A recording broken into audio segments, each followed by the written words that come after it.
Well, welcome to Up to Par Management, and we're going to talk about how to build a great club. And first and foremost, one of the things that we're going to talk about, what I love and what Aaron loves, is finance. It's actually accounting. It's like follow the money. You know, the old Jerry Maguire, show me the money. For us, this is really important. Many times when we take over a property, one of the things that actually happens is no one is calling us to say, hey, our property is running great.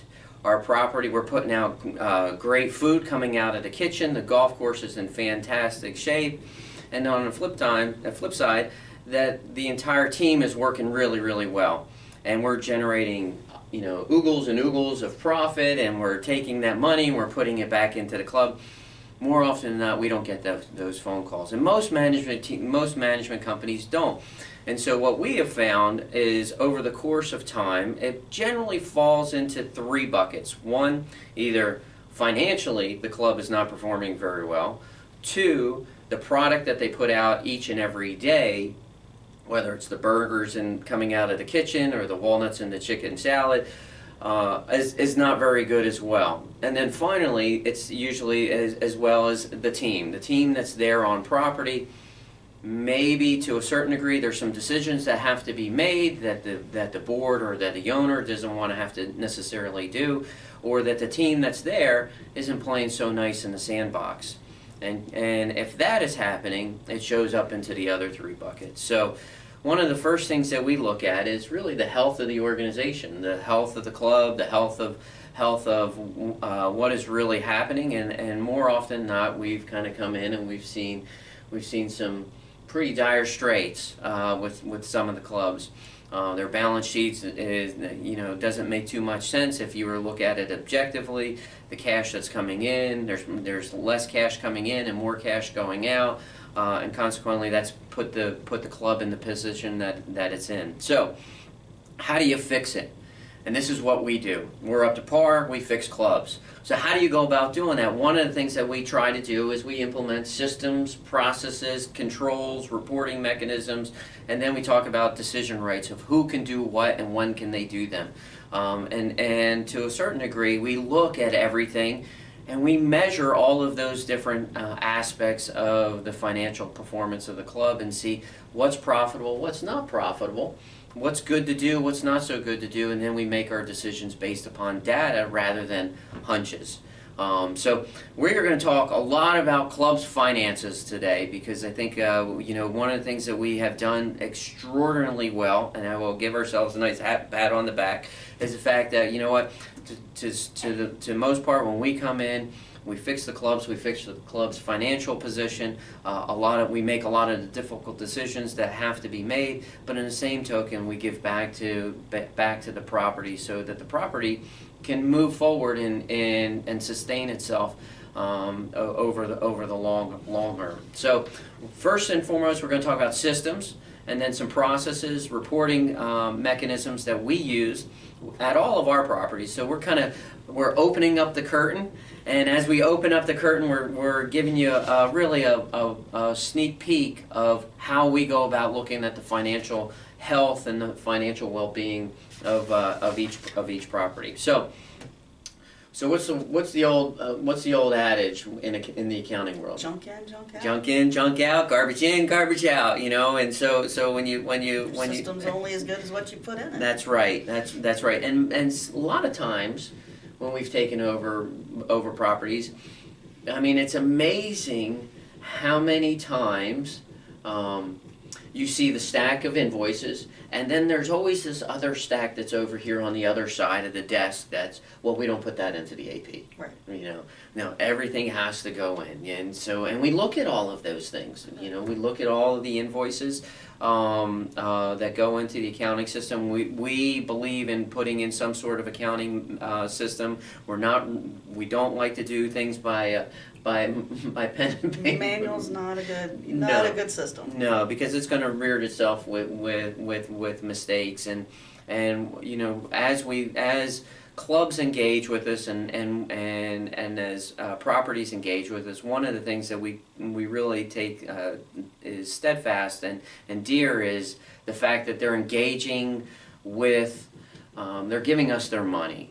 They're giving us their money to be able to run their property, and there has to be the upper tier of integrity. We're dealing with their money. We're spending their money on their behalf, and by doing that, we have to be able to put all of those cash controls in place. And a lot of times there is no cash controls. That's usually the first problem we run into. Yeah, I mean there's times in which people are just handwriting checks.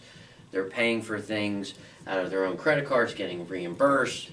There's no purchase order system that goes along with it. So, why don't we talk let's just start there, purchase orders, because usually we always get the deer in the headlight look when we institute the purchase order system, right? The purchase order, and that's for everybody's benefit. It's for the benefit of the property, but it's also for the benefit of the associate that's there, so that they're being reimbursed in a timely fashion. Right. And they're not being asked to use their own pocket money as much to go out and spend, because we have vendor relations that we have accounts with that we can utilize for them. So when you're controlling, Aaron, when you're controlling, say, the cash of a property, we just talked about this the other day. And so, one of the things that you put out, we'll talk about that in the reporting mechanisms, you put a daily cash reconciliation. Correct. So walk us through kind of like, what does that look like? How does that help the property to operate better? Well, it is just an Excel spreadsheet that's reconciling the cash on a daily basis, and also has a cash forecasting component built into it. So you not only know where you stand today, where you're going to be tomorrow. It also incorporates your accounts payable balances into there, so you know what you're being asked to spend, where you're at, so you can budget accordingly and maybe put off some of those expenditures that don't need to happen right away if your cash isn't looking so great at the moment, and you got a busy season coming up ahead of you. Can we put those purchases off? And that's part of the reason we do the purchase order process, is it sparks that conversation. Do we need this today? Is it impacting our operations? Is it going to impact our cash flow? If so, yes, we definitely want to go ahead and purchase it. If it's something that can wait and our cash flow is not where we want it to be right now, we might be able to put that off, make something else work for the time being, and we can start budgeting for that expenditure as opposed to waiting until something falls apart. Right. And then it's an emergency. I love the fact when we get the POs and then you have multiple times, it's our checks and balances. It's our checks and balances that say, okay, property, and we manage multiple properties. To a certain degree, we don't have 200 properties. We're not running with any kind of herd out there. So we have 200, where we look at a PO and we say, property X is buying, some sort of supply. And then property B is buying the identical supply. And more often than not, we have those national agreements already set in stone, but to a certain degree, then all of a sudden we get to compare prices between the properties, and then sometimes we will flip based upon, hey, we might be able to save this property that is really hurting cash-wise. And oftentimes we run into that when we come in the door of a new property is, my goodness, they have a deal that's really not so good for them. Yeah. And we know at our other properties, we can get them on board with one of our current vendors. Right. And really help their cash flow. Absolutely. Just by saving some money. And, people say, well, it's $20. Well, that $20 adds up over the course of the year. Could make someone's payroll. Absolutely. Absolutely. So, we take that responsibility and we centralize that responsibility, and so the cash reconciliation, in layman's terms, we know exactly how many dollars are in the bank and what bills that we can pay with it. Just about every day. Just about every day. So the accounting department here at Up to Par, we centralize that component of it so that the general managers can worry about not so much literally paying the bills, that they're worried about the service and the product that we're putting out on a day-to-day fashion, and they can worry about training their teams to the service levels that we'd like to see them. And so our accounting team works with the operations team, and it just seems to work really well. So we automate this as much as possible, as much as humanly possible. But anytime that there's cash that's involved or checks that are involved, obviously you're putting your hands on that. We want to review it, even if it's an automated process. Mm-hmm. We want to review it for accuracy. Absolutely.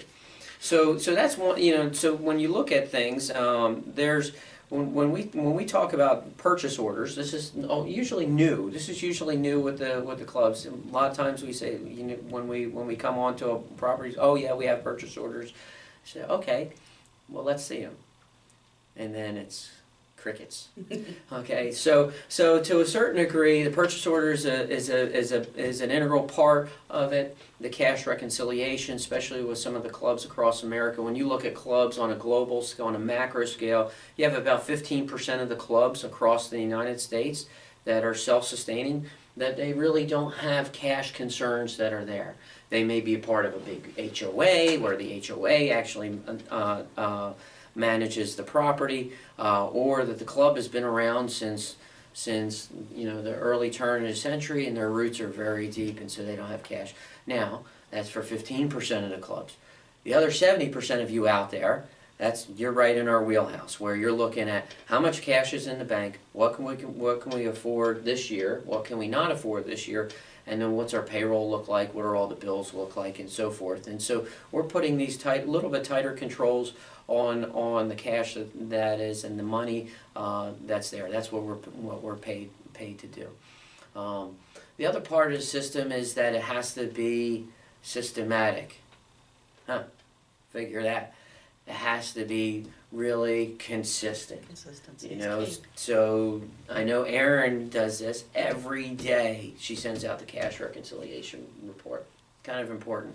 So every day we see the ebbs and the flow of the money coming in, the money going out, where we're going to project it at the end of the month. Mm-hmm. Very, very important. And then we have something what's called the daily dashboard. Mm-hmm. And this is something that's integral to any club. It's your dashboard. It's your accounting dashboard. Is how well that you did versus, and where do you stand versus your budget, and the percentage of days that are out there, and the percentage of revenue that you've generated against that budget. You want to talk a little bit about? Sure. It's basically a listing of your key statistics of the day, as well as the revenue compared to budget, as Sean mentioned. So really on any given day, it's a snapshot of exactly where each division of your property is doing. We break it down by, golf rounds, food and beverage covers, every department gets a little breakdown on the daily dashboard, so that you can really drill into those numbers and see the story behind, wow, this was a really great weekend, or wow, we really tanked this weekend, and kind of try to pivot on a daily basis and figure out what worked, what didn't work, and drive the revenue. So what I love about the dashboard, it really gives you just a snapshot of how busy was the property. And then how well are we doing on several different things, because we do have payroll numbers that are associated into the dashboard, and for all the marketing people that are out there, we actually monitor our online presence. Do you do that? Because if you're not doing that, you need to do that. We monitor our online presence of how the club is performing through all the different social sites that are out there. The old saying that one bad review takes 30 good reviews to turn your business, and there's so much truth to that truth to that data. And when you look, when you're trying to attract another market, whether it's a millennial or Gen Z market that's out there, you have to be up on the latest and greatest marketing trends that are out there, and how you're communicating to your customer. And so all of that is in our dashboard. So this goes out to all the department managers, because we feel that knowledge is powerful, but you actually have to you have to take action and execute on that knowledge that we put out there in front of them. So we train our managers, and as you'll see through our series of white papers and talks that we have here, all of our managers are lean management. They're all white belt trained, white belt certified, Six Sigma trained. And so one of the things that we look at is, in that dashboard, is what are you doing with that data? How are you using that data to make your revenue, make your department operate a little bit better, generate maybe a little bit more revenue, because we feel as an organization we really have a stronghold as far as the expenses. We're good with that, and then we really kind of give that leeway to the managers to be able to generate the revenue that they need to generate to sustain their portion of the property's overall financial goals and objectives that are out there. So without that dashboard, without it, they don't know where they are. Okay, what's the score? And to a certain degree, that dashboard really provides them a financial scorecard of how much revenue is coming through their property and how much that they're spending in regards to payroll to be able to generate that revenue. And then ultimately, how's that impacting the experience? And when we say the experience, through comment cards and also through all of the those great social media review sites that are out there that we love so dear. So processes, making sure that you do it every single day, making sure that you're consistent with it. It's those small incremental improvements over the course of a year that makes the difference in a property's performance. You can't do it all in one day, nor should you want to do. It's kind of like training for a marathon. You can't just boom, jump right into 20 miles. You'll be sore as heck, and then you won't run for the next month or so. It's being consistent. And as we take over and as we kind of are onboarded onto our property, we consistently implement these processes, and these processes work. They work. I mean, we've seen it with club and time again with the clubs that we've managed. They've worked. It's when we get the management teams that are there to buy into the processes from a financial standpoint, from an accounting standpoint, all of a sudden we're able to spend the money on the right things. So weekly accounting, so spending money, weekly accounting, payable process. Walk us through kind of how that goes. I know you say it very often that the best way for a general manager to know their expenses is just to review invoices. Mm-hmm. And we do have a multi-layered review and approval process, Mm-hmm. so that we ensure that those general managers and our property support managers are reviewing their payables on a regular basis. And just in case they're not, they're going to get a weekly report that lists all of their accounts payable that's current and past due, Mm-hmm. hopefully not much on the past due Yeah, side, right. and their cash position and their cash forecast, and incorporating all of that together to say, here's what we'd like to pay this week, here's what I think we can afford to pay this week.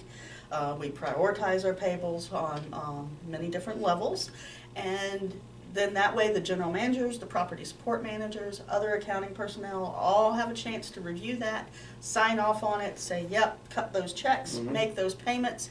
And every week those payments can go out the door and everyone's in the know. Mm-hmm. Everyone always knows every week who we're paying, why we're paying them, when we're paying them, and what their cash position is. So that is a big piece of running the business. And I'll tell you, so when you look at the, when you kind of start to put everything together, it really makes a lot of sense. Well, how many times do we come into a club and the accountant's desk is, a mess. and they're just basically, let's cut a check and put this fire out today, and exactly. we got a disconnect notice on this, so let's take care of this today. This kind of eliminates that because we're putting it all into one report. Yeah. We're prioritizing it at that time. We're saying, okay, here's what cash we have Right. available, here's what cash we have coming in, and we can knock those out in a systematic way as opposed to let's pull our hair out and let's just fly by the seat of our pants Right. and see how much money's left. So when you put it together, if you think about it, think about some of the things that we have discussed. We talked about really right in the trenches. It's the PO process. It's the department manager saying I need X. Okay, and then it's the GM signing off on it and saying yes. The GM, the department manager needs that, and if all of a sudden, if it hits a certain threshold, it gets kicked up to the support manager. We have kind of an inverted organizational chart here at Up to Par where everybody just supports our teams that are out there in the field. And then it kicks up to it kicks down to the support manager. And when it does that, then all of a sudden, it generates a dialogue, a conversation of, do you really need it at this particular time? Because sometimes many times that department manager doesn't know what's the cash position of the property. Where is that particular property? How much money is in the bank at that time? So it goes to the support manager, and then you throw in, hey, this is the revenue that we're generating every single day in the dashboard. This is how well we're doing. Are we on pace to budget? Are we off to pace to budget? Are we ahead of pace to budget? If we're ahead of pace to budget, hey, we may be able to take care of some of those bigger bills. And this is generally when we're engaged. That's how we're trying to operate. Is that we're using that component. We're not really asking for any outdoor funding with it. So we're using all of that information. Again, knowledge is powerful. However, if you don't use it, you can't execute on it, it's useless. And so this systematic way that what we've established as far as from the finance and the accounting really just makes a whole lot of sense of being able not only to and Aaron kind of briefly mentioned it, the tiered approach on the payables. And those tiered approaches, we break it down into got tos, really need to have, and then want tos. And those got tos are payroll. You got to pay your people. Yeah. And utilities. You got to keep your lights going. You got to keep the TVs going. And then you got to keep food and beverage in the restaurants. And then you just kind of go from there. But taxes. Taxes is definitely Nobody likes to pay taxes. As much as we don't want to, it is a got to. Okay. No, some people do, but not us. Okay. Right. Yeah. So it's the taxes, and then it goes down into the tiered as far as in regards to the vendors that are out there. So it is a systematic approach as far as the processes that we try to implement on a day-to-day basis, and in the end, all of this great data has to get aggregated in some sort of rhyme or reason. It has to get aggregated into some sort of reporting. And then so at the end of the month, this is where we say, did we win the month? And we usually know if we won the month on each day. We usually know if we won the week on each of those days. If your end of month financials are a surprise to you, then you're not paying attention to your daily dash. Exactly. And cash reports. Right. So to a certain degree, we generate all of the club's financials, and it's fairly intense. As far as all of the different reports that we generate, the balance sheet, and to really kind of give the overall health of what the organization, of what the club looks like, and some that we have walked in, those balance sheets were not very good, and then others we've walked in, they've been absolutely, they've done the right things, and they've been fantastic, and their roots are very deep, their coffers are very full, and they get to do the fun stuff of what capital project do I want to do this year. That's fun. That's fun in the club business, instead of how am I going to fund payroll next 2 weeks. And then we also generate the P&L. And those P&Ls are compared in a variety of different ways. You always put a financial synopsis. I do. I always compare month over month just to make sure you've captured any recurring transactions that happen through the month, so you don't miss anything. And we also always compare year over year, because you got to know, was I doing this good last year? Where am I doing better than I did last year? Where am I doing worse than I did last year? Because without that knowledge, you can't adjust, and you can't drive your revenue to where you want it to be. And then in the end, you give a cash flow statement and trial balance. And then usually there's some sort of KPI report that many times boards will ask us to generate, and we are more than happy to pull out that data and generate those particular reports. A lot of times we're just pulling them straight out of our existing dashboard, that we use. And then we usually do a narrative and an analysis of those financials, just why something might have been above or under where it was last year. Yeah, it could be timing it. Yeah, you know, timing. just little notes, you know, like you said, timing of something breaking that you weren't prepared for, that you didn't budget for. Those things kind of go into the analysis. So when we talk about reporting, I mean it's the report at the end is ultimately when we look at a P&L or we look at the balance sheet. When I look at the balance sheet, and I'm looking and saying, okay, what for the last 10 years, how many good management decisions did they make? How many not so good management decisions did they make? You know, there's sometimes I scratch my head and I go, wow, this board really spent money back in 2007 when they didn't have the money to spend, and they, you know, is anyone coming to their golf course because they redid the 13th tee box? No. So you know, when you look at certain things, you look at I look at the balance sheet and says, okay, what, you know, how well was the club operated over a long extended time? And then I look at the P&L sheet and said, you know, to me the P&L is absolutely fascinating because it's all of the decisions made every day.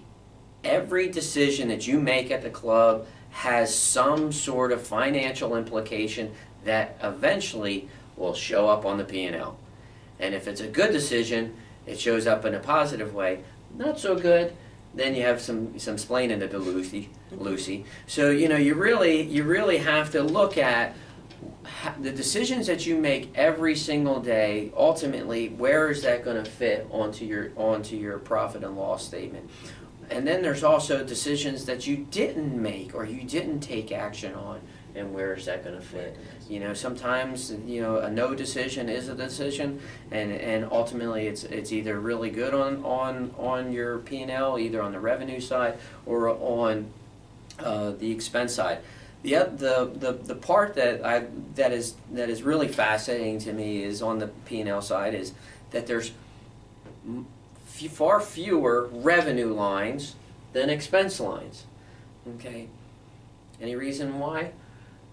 That there's far fewer revenue lines than expense lines is because revenue is that much more important than the expense. Yes, managing the expenses are incredibly important. Many times that's the reason why we've gotten into, or the clubs have gotten into the pickle that they're in. But in the same token, you can't cut yourself to prosperity. You have to drive those revenue sides.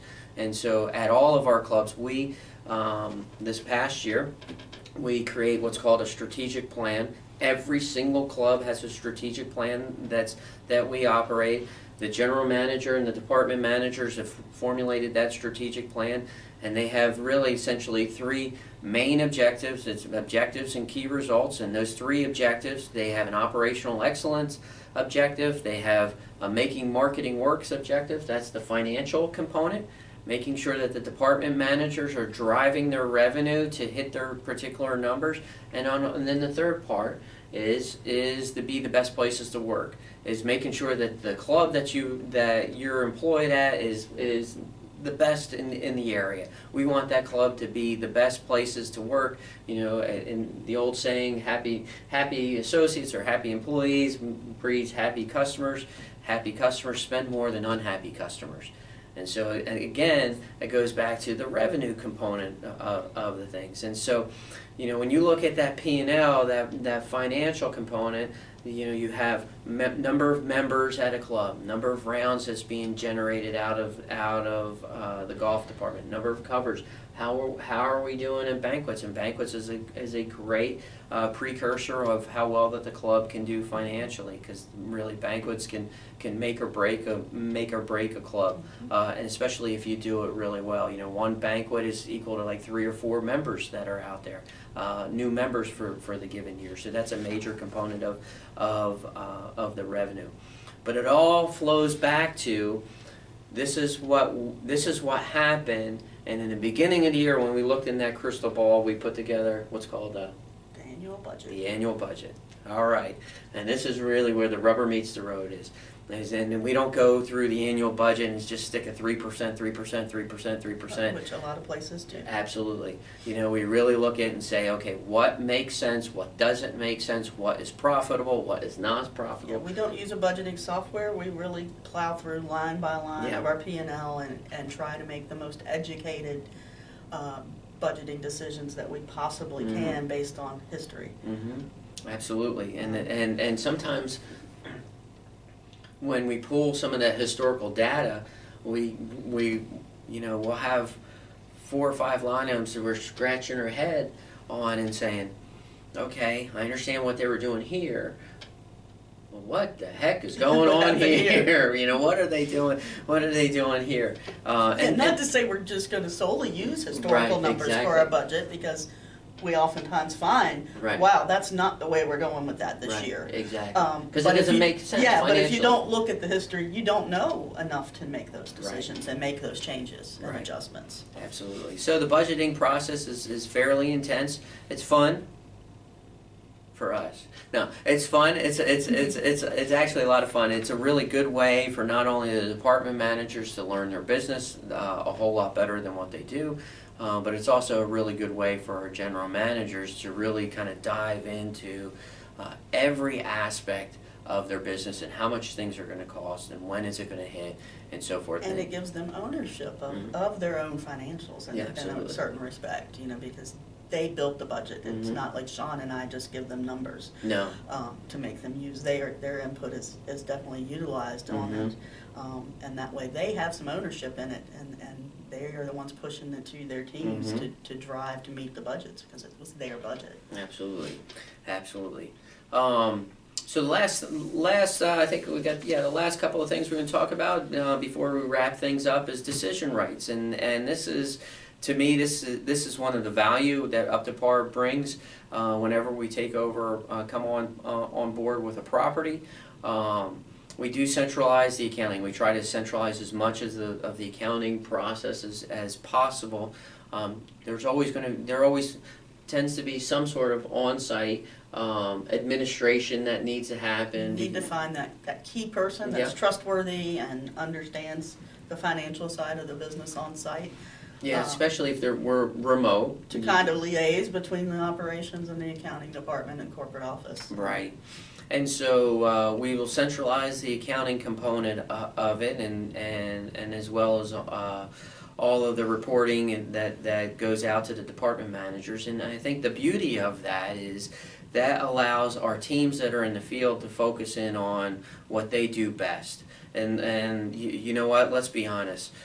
The food and beverage manager, food and beverage director may like numbers. However, their passion lies in. Hopefully it's in food. I'm hoping. I'm hoping it's in food. You're right, and that they know that there's, you know what? There's 2 different glasses for wine. There's a red wine glass and a white wine glass. You know, so when you look at that and you say, you know, we let them. You know, we let them really kind of take the ball and run with it on their areas of expertise. So many times we come in and find a general manager hasn't gotten to get out from behind their desk in months because they're bogged down in financial reporting and paying bills, and they're not out touching members and, you know, taking care of driving the revenue the way that we want them to. And then ultimately there's multiple sets of eyes that are on every piece, everything that comes through, which is, I think, to a certain degree, that's a big plus. You know, and so by accounting looking at it, corporate looking at it, or the operations looking at it, many times we catch errors in regards to some sort of vendor management as far as things that they're charging. But in the same token, we're able to compare apples to apples, which to a certain degree helps us better operate the properties moving forward. So there's decision rights that are associated with all those different levels of who gets to approve what. You know, we do give the general managers a tremendous amount of not only financial training, but they also get a tremendous amount of financial, I guess, autonomy to a certain degree, because ultimately they're the ones that are sitting there and running the properties. And the way that we view it is, it's our role to best support them, to give them the necessary resources so that when they do need to spend money, they spend it in a fashion that makes the greatest impact on the member or the guest experience. And that's a big component about lean management, is looking through the lens of the customer and seeing what can we do to impact that customer and that member in the most positive way.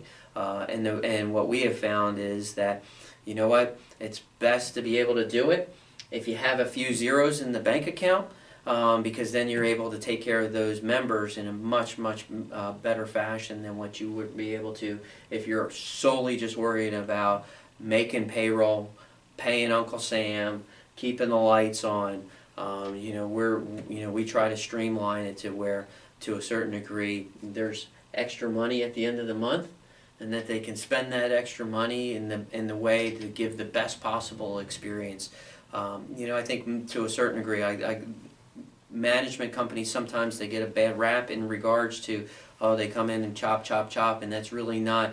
It's not our approach. It's not our approach, and it's not their approach, because ultimately there's an experience there.